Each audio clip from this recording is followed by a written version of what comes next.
I decided to become a surgeon somewhere towards the end of my internship. I loved most aspects of medicine. I loved interacting with patients. I loved seeing them get better. I loved the interface between community and the health system that is afforded by clinical medicine.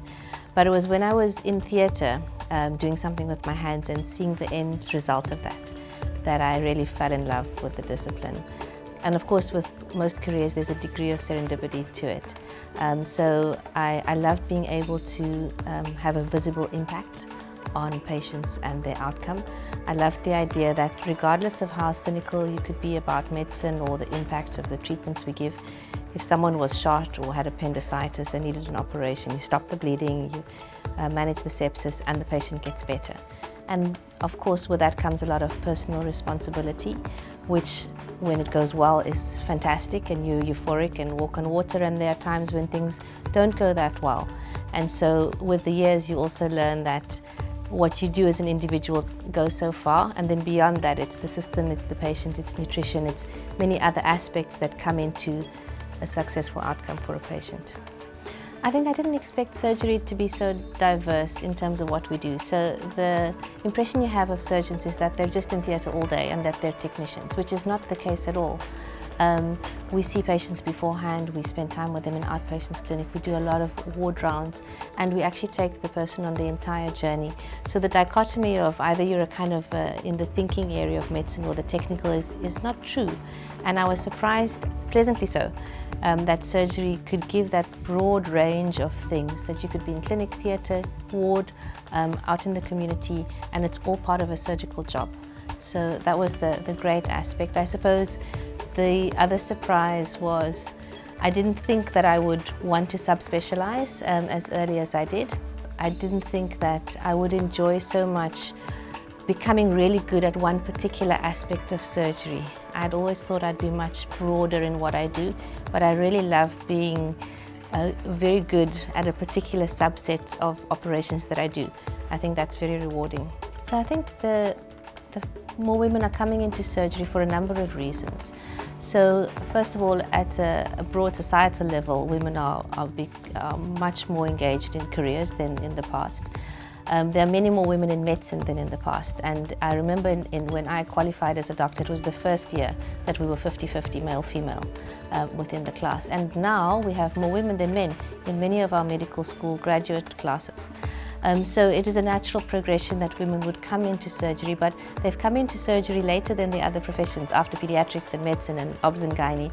So surgery and orthopedics have kind of been the last bastions, if you wish, of that sort of male-dominated culture within the subspecial or the specialties. So women are coming in because of that societal shift, and we need to find a way to keep women in the profession and to make sure that their participation is reflected throughout the hierarchy within the surgical domain. So despite the fact that there are many women in surgery, we still don't have equality and equal representation across the spectrum of the hierarchy.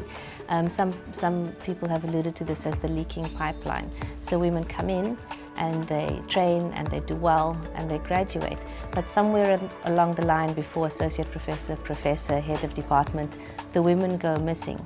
And it's a combination of the leaking pipeline and the glass ceiling why that happens. A lot of those things are intangible. So there are societal expectations and norms about women in surgery. There are family responsibilities because our society hasn't changed enough for there to be true equality in the home. Very often women are taking on more at home while they are taking on big jobs in the workplace as well. And then there are the subtle but not without impact biases that exist, maybe conscious or unconscious, within the system. So when people see a tall old man, they imagine that that person could be a surgeon. It's very difficult for many people to imagine someone who looks different, who's younger, female, not white, being in that same role. And it takes a certain resilience to move past that and to remain committed to the job and to remain optimistic about it. So if I were to choose again from the beginning, I would still choose surgery.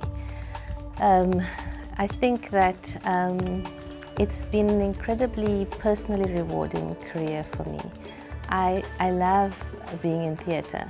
I love the thrill of the operation, the little bit of stress that comes when you're not sure how a really big case is going to go, and then afterwards when it goes well.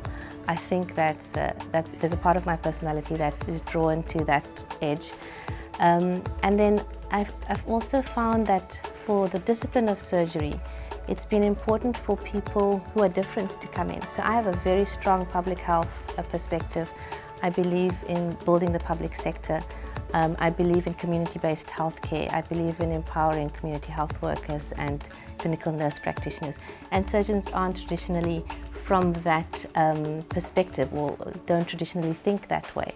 So it was an unusual career choice for me, but it's actually been remarkably synergistic, because I've brought those two things together.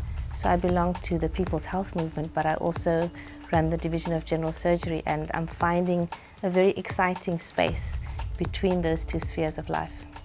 So to young women who are thinking about surgery, I would say, don't be distracted by the stereotypes that surgery is for men, or surgery is too difficult, or surgery requires sacrifice of a personal or family life. I'm happily married. I have two beautiful children, 8 and 10.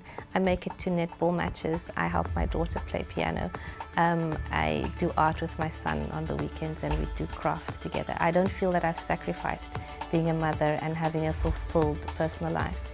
And secondly, women are good enough. We can see that women are good enough. When they come into the career, women have been phenomenal. Will it be a little bit more difficult than for men? Possibly in certain instances. But the path has been opened by many women now.